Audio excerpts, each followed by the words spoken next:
Good morning, students. Yesterday I invited everybody for in the Zoom classes, but nobody turned up except for one girl that was from class 12C, Hibayas. And I wanted to go through the next chapter, that is the red trap. But as though nobody was there, so I started today. I read it from the book and then summarize you. This is the author Selma Lagerlöf. He is a Swedish writer who has whose stories have been translated into many languages. He wrote it stories and they were translated into many languages. A universal theme runs through all of them. A belief that the essential goodness in a human being can be awakened through understanding and love. This story is set amidst the mines of Sweden, rich in iron ore, which figures large in the history and legend of that country. The story is told somewhat the manner of a fairy tale. So, children, the story is sort of a fairy tale, but it is from the Sweden, where Sweden is very much known for iron ore, and there are very iron mines over there. So, as everything is reality, and in this the narrator, he wants to share that if a person is loving, caring, and good, essential goodness is there in any human being, that can change a person or a person life who is going in a wrong way.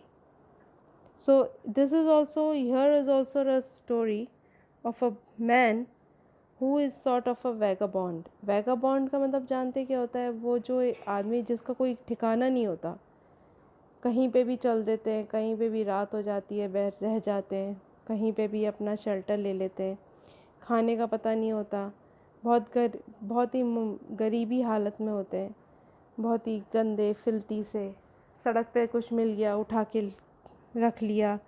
So here is once upon a time there was a man who went around selling small rat traps of wires. यहाँ पर भी एक आदमी है जो छोटे छोटे चूहेदान, red trap, जो छोटे चूहेदान होते हैं उन्हें बेचता है. He made them himself at odd moments from the material he got by bagging in the stores or at the big farms. But even so, the business was not especially profitable. Now this man, he used to make the rat traps, but वो कहाँ से बनाता था? उसके पास बहुत ज़्यादा पैसा नहीं था, उसके पास कुछ भी नहीं था. यही रेड ट्रैप्स को बेच के जो भी उसको कभी कभी इनकम हो जाती थी, वो इसका सहारा था, वही उसका सर्वाइवल था. लेकिन ये जो मटेरियल ये गैदर करता था, ये कहाँ से लेता था? किसी से कोई वायर मांग लिया, कभी किसी फार्म में कुछ कबाड़ा पड़ा है वहाँ से कुछ उठा लिया, कहीं पे कुछ कबाड़े लोहे की चीज़ें पड़ी हैं वहाँ से उठा के अपने छोटे छोटे से ये रेड ट्रैप्स बनाता है. बट जो भी ये करता है, इसके बिजनेस इतना प्रॉफिटेबल नहीं था. So he had to resort to both begging and petty thieving thieving to keep body and soul together. और फिर जब इसका बिज़नेस अच्छा नहीं चलता था तो ये बैग कभी कभी तो भीख मांगता था या छोटी मोटी चोरियाँ करने लगता था अपने आप को ज़िंदा रखने के लिए. और अब even so, his clothes were in rags, his cheeks were sunken and hunger gleam in his eyes. और उसके बाद जब कभी एक वक्त का खाना मिल जाता था वो खा लेता था, उसके बाद उसकी बॉडी का ये हाल था कि उसकी आँखें भूख के मारे बाहर निकली पड़ी थी, उसके गाल अंदर थे और उसके कपड़े filthy and they were in rags. Rags मतलब फटे पुराने गंदे. No one can imagine how sad and monotonous life can appear to such a vagabond who plods along the roads, left to his own meditations. But one day this man had fallen into a line of thought which really seems to him entertaining. He had naturally been thinking of his rat traps when suddenly he was struck by the idea that the whole world about him the whole world with its land and seas, its cities and villages, was nothing but a big rat trap. So he says, ये अपनी दुनिया में मगन था, जिंदा रखने के लिए कुछ भी कर रहा था, खा रहा था, पी रहा था। लेकिन जब अब अपने रैट ट्रैप्स को देखता था तो इसके दिमाग में एक ख़्याल आता था, और ये ख़्याल ये था कि उसको ये लगता था कि ये दुनिया एक तमाशा है, और जब इंसान इस दुनियावी चकाचौंध में फंस जाता है तो वो ऐसे फंसता है जैसे कि हम रेड ट्रैप में कोई चूहा फंस जाता है। तो इसी तरह दुनियावी जो ये लोग हैं, जो दुनिया में रहते हैं लोग, वो भी इसी तरह रेड ट्रैप में, मतलब इस दुनिया को एक रेड ट्रैप उसने कहा, और कहा कि ये उसमें फंस जाता है, क्योंकि यहाँ पर जो उसकी लग्जरियस ज़िंदगी है, लाइफ है, उसको पाने के लिए वो हर मुमकिन काम करता है, और फिर एक वक्त ये होता है कि अपने ड्रीम्स पूरे करने के लिए वो फंसता जाता है। जैसे कि हम किसी चूहेदान में कुछ रखते हैं खाने का ताकि वो चूहा फंस जाए, इसी तरह दुनियावी जाल जो ये है, ये इसकी जो चकाचौंध है वो एक तरह से एक बैट है जिसमें आदमी उसको पाने के लिए आता है और फिर उसमें फंस के रह जाता है। But this man did not know that he himself was going to be trapped one day. So nothing but a big rat trap. He had never existed for any other purpose than to set baits for people. It offers riches and joys, shelter and food, heat and clothing, exactly as the rat trap offers cheese and pokes. And as soon as everyone let himself to be tempted to touch the bait, it closed in on him, and then everything come to an end. जिस तरह हम जानवरों को पकड़ने के लिए चारा डालते हैं, इसी तरह इस दुनिया की चकाचौंध में आदमी फंसता जाता है, और फिर एक दिन वो जाल में फंस जाता है। The world had of course never been very kind to him. दुनिया बहुत ज़्यादा अच्छी नहीं थी, और वक्त ने उसका कभी साथ नहीं दिया था। बेचारा अपने आप को वो बस सर्वाइव कर रहा था।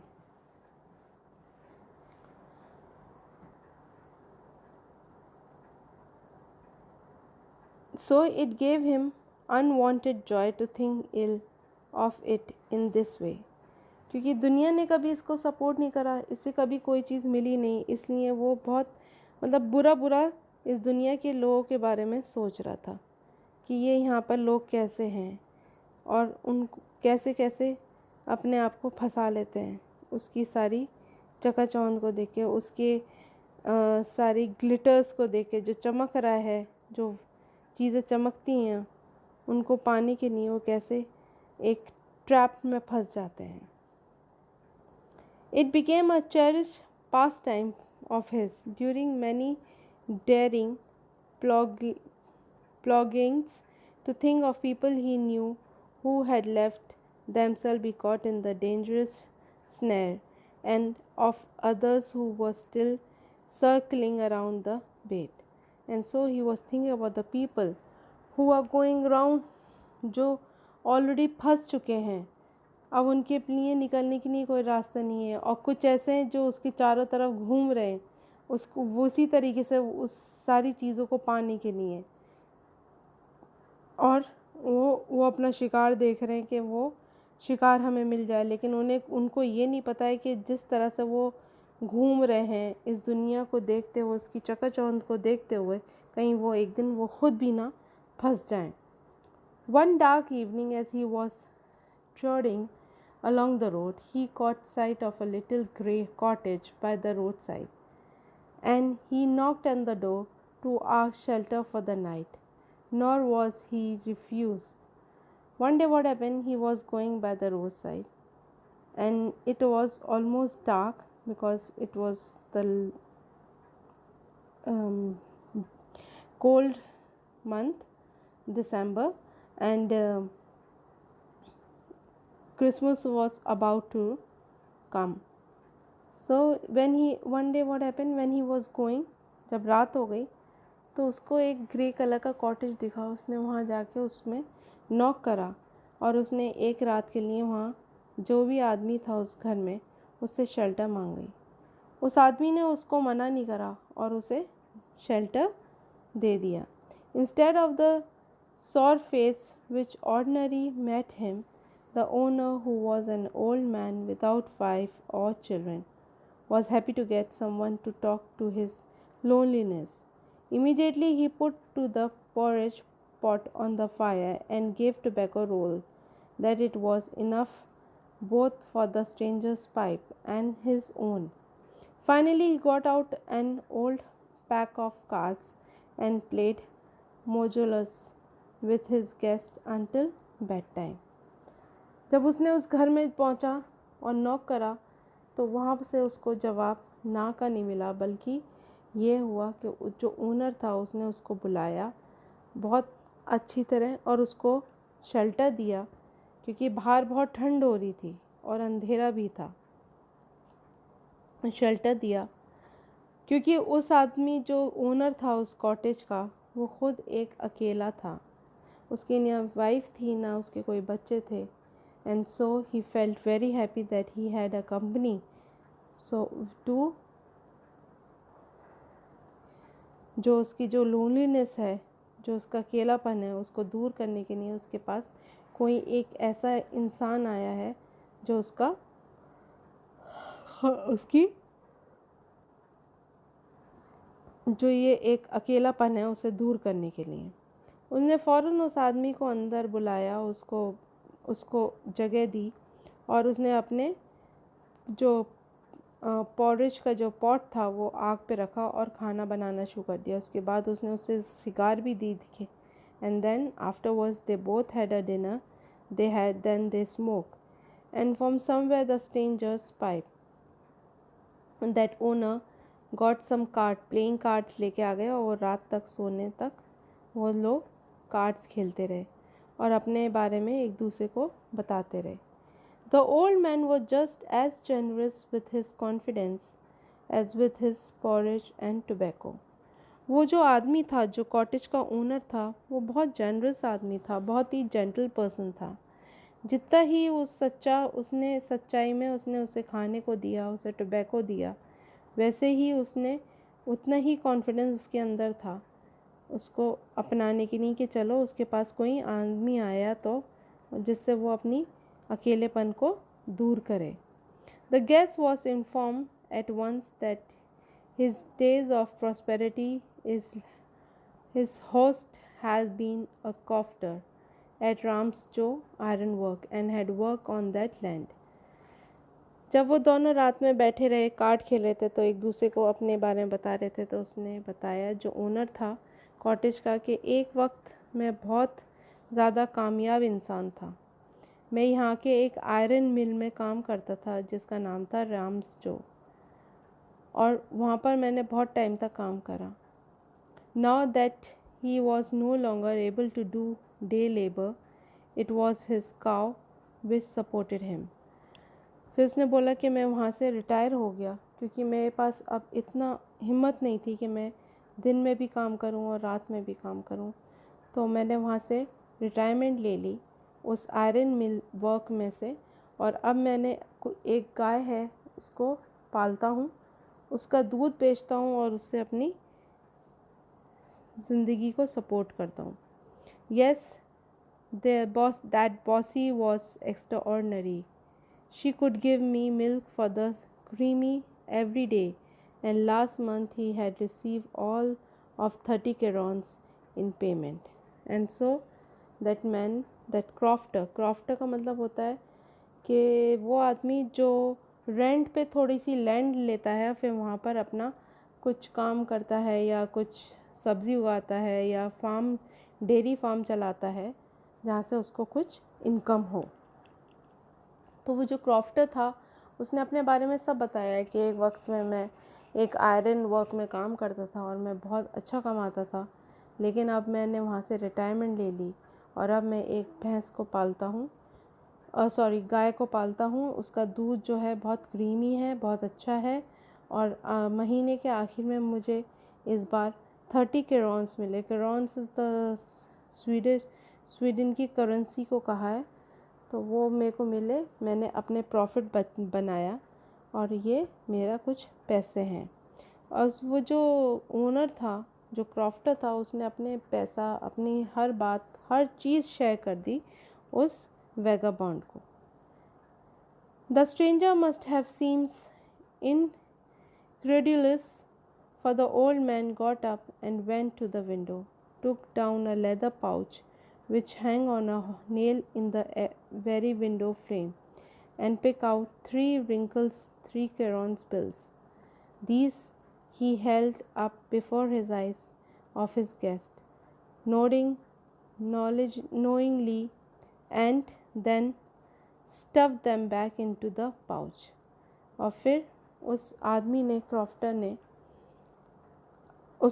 इस वेगाबॉन्ड को, इस रेड ट्रैप को ये भी बता दिया कि ये देखो, मतलब हकीकत दिखा भी दी। वो विंडो के पास गया, उसने एक लेदर का पॉच निकाला, उसमें से उसने कुछ पैसे निकाले जो 3 का नोट थे और उसको दिखाए, उस रेड ट्रैप को दिखाए, वेगाबॉन्ड को दिखाए कि देखो ये 3 हैं, ये पैसे हैं और इस लेदर पाउच में हैं। और फिर जाके उसने वापस उस विंडो के फ्रेम के पास जो एक नेल निकल रहा था उसमें फिर लटका दिए अपने पैसे, जो उसकी सारे मंथ की इनकम थी। Okay children, then I'll continue next time. This is all for today. You read the chapter and then I'll explain you. The next day, both men got up in good reasons.